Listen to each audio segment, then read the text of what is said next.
নমস্কার, আজও একটা অঙ্ক নিয়ে এসেছি। অঙ্কটা বলা আছে কি, দুটি স্তম্ভ যাদের দৈর্ঘ্য 6 এবং 11 মিটার সমতল ভূমিতে উল্লম্বভাবে পোতা হয়। মানে দুটি স্তম্ভ যা 6 মিটার ও 11 মিটার, সেগুলো কি সমতল ভূমিতে উল্লম্বভাবে পোতা হয়। লম্বালম্বি পোতা হচ্ছে পরস্পর থেকে 12 মিটার দূরত্বে। 12 মিটার, তাহলে মাথা দুটি দূরত্ব কত? আমরা এখানে দেখেছি এবি, মানে ধরে নিয়েছি আমরা একটা বাহু এবি 6 মিটার, সিডি 11 মিটার বড়টা, ও বিডি হচ্ছে কি 12 মিটার। আমরা প্রথমে এই তিনটে করবো, 6, 11, 12।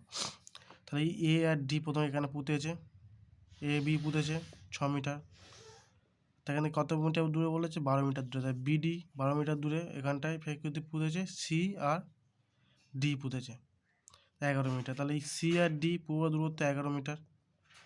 তাহলে কি বলেছে? তাহলে তাদের মাথা দুটি, মানে এ একটা মাথা আর এ একটা মাথা, এই মাথা দুটির দূরত্ব কত? এটা বের করতে হলে কী করতে হবে আমাদের? যে প্রথমে এই মাঝখানে দূরত্ব কত? একই হবে, মাঝখানে দূরত্ব 12 হবে। তাহলে এ আর ই একটা পয়েন্ট করে নিয়েছি। তাহলে এ আর ই এর দূরত্ব 12 মিটার, আর ই থেকে ডি এর দূরত্ব 12 মিটার, কারণ এ আর বি 12 মিটার, তাই ই আর ডি এর দূরত্ব 6 মিটার হবে, 6 মিটার হবে। তাহলে এইটা 12 মিটার পেয়ে গেলাম। তাহলে এইটা কত হবে? সি আর ই কত পড়েছে? সি আর ই তাহলে কী করবো আমরা? ই আর ডি, প্রথমে সি আর ডি থেকে ই আর ডি বিয়োগ করবো। তাহলে কী করবো? 11 থেকে 6 বিয়োগ করলে কত? 5 মিটার। তাহলে সি আর ই আর ই আর সি এর দূরত্ব কত? 5 মিটার।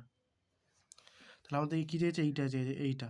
তাহলে আমরা দেখতে চাই এটা অতিভুজ, এটা ত্রিভুজ হচ্ছে, ত্রিভুজের এটা অতিভুজ বের করতে হবে একটা।